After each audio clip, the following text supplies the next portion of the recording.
BCom part third के income tax law and practice के paper में income from business and profession हम देख रहे थे। इसी का बच्चों आज हम पार्ट 9 देखने जा रहे हैं। बिजनेस एंड प्रोफेशन वाले हेड में मैंने आपको बताया था कि किस तरह से हम जो है कंक्लूडिंग फॉर्म में जो है लास्ट में हम दिखा रहे हैं कि किस प्रकार से जो है कौन कौन से प्रोविजंस के किस प्रकार से टेबल के फॉर्म में हम इसको देख रहे हैं कि समराइज्ड फॉर्म में कि किस प्रकार से हर प्रोविज़न का कितना जो है अलाउड होता है, क्या डिसअलाउड होगा, कौन से एसएससीज के लिए कौन सा अलाउड होगा। तो आज हम देख रहे हैं 35CA जिसके अंतर्गत बताया गया कि जो भी पेमेंट्स हैं allowed for deduction national fund for rural development और notified national urban poverty eradication funds, ये फंड्स गवर्नमेंट के फंड्स डिक्लेयर्ड फंड्स होते हैं जिनमें कि जो है पेमेंट करने पर हमें जो है छूट मिलती है।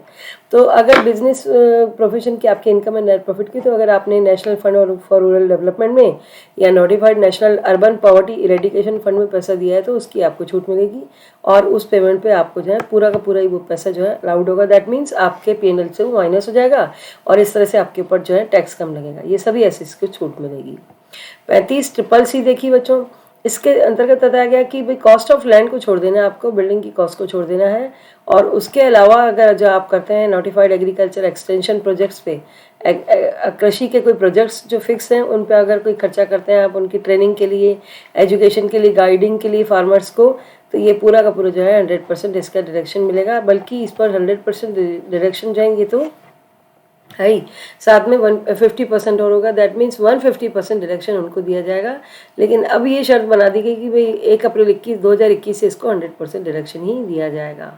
तो यहाँ पर ये भी है कि मोर देन 25 लाख से ऊपर होने पर इस डिडक्शन को जो है उनको दिया जाएगा।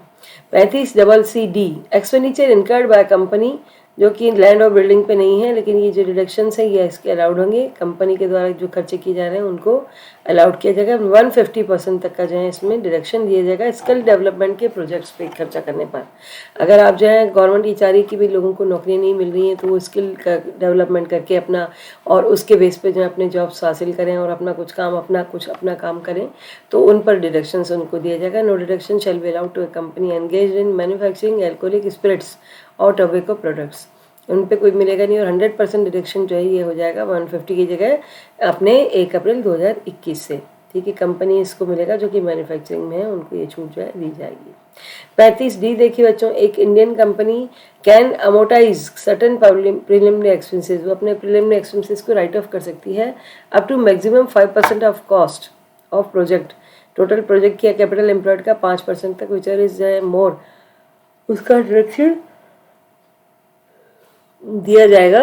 Qualifying preliminary expenditure is allowable in excess in each of 5% successive years beginning with the previous year in which the extension of undertaking is completed। भाई प्रिलिमिनरी एक्सपेंसेस होते हैं बच्चों की जो बिजनेस को स्टार्ट करने के लिए, बिजनेस को चलाने के लिए जो हमें शुरुआत में लीगल और जो भी इसकी फॉर्मेलिटीज पूरी करनी पड़ती है उनके खर्चे होते हैं, तो ये जो है अगले 5 साल में उसकी छूट मिल जाती है। तो जिस साल में आप स्टार्ट करेंगे वो वाला ईयर होगा कि जिससे पहले ही खर्चा किया गया है। बिजनेस के स्टार्ट वाले ईयर से लेकर के इस तरह से टोटल 5 साल में इंडियन कंपनीज को इसकी छूट प्रिलिमिनरी एक्सपेंसेस की दी जाएगी। 35D बच्चों बताती है non corporate taxpayers can amortise certain preliminary expenses. जो कॉर्पोरेट वाले थे उनकी तो ये आपने इंडियन कंपनी का देखा, लेकिन दूसरे जो है वो भी कर सकते हैं और उनको भी जो छूट है रेसिडेंट नॉन कॉर्पोरेट एसएससीज को, उनको भी प्रिलिमिनरी एक्सपेंसेस की छूट जो है 5 सक्सेसिव ईयर्स तक दी जाएगी।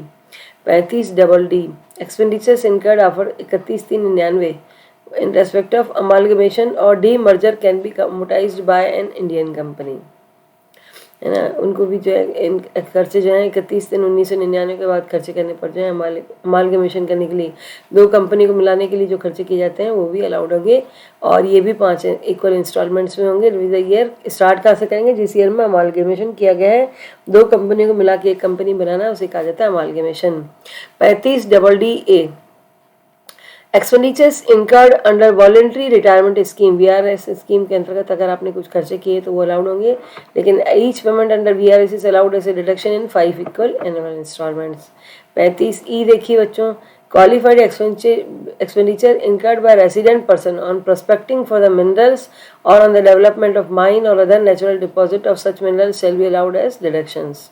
ठीक है, जो भी रेसिडेंट पर्सन हैं उनकी जो है मिनरल्स की खान मिनरल्स को जानने के लिए, खोदने पता लगाने के लिए, मतलब कि कहाँ पर है, उनकी जानकारी बढ़ाने के लिए अगर कोई खर्चे किए जाते हैं तो 10 इक्वल इंस्टॉलमेंट्स में उसकी छूट जो है दी जाएगी रेसिडेंट पर्सन को।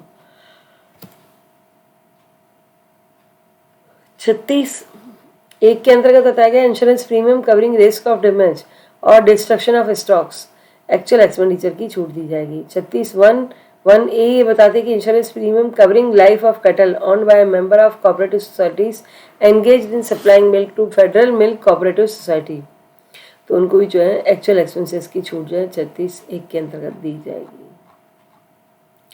36(1) भी ये कहता है कि मेडिकल इंश्योरेंस प्रीमियम अगर आपने किसी ने पे किया other than cash to insure employees health benefits, तो बाय जैसे गवर्नमेंट ऑफ इंडिया चाहती है कि इस प्रकार से आप अपने एम्प्लॉयज़ की हेल्थ का ध्यान रखें, तो उसके लिए जो खर्चा किया गया वो खर्चा अलाउड होगा।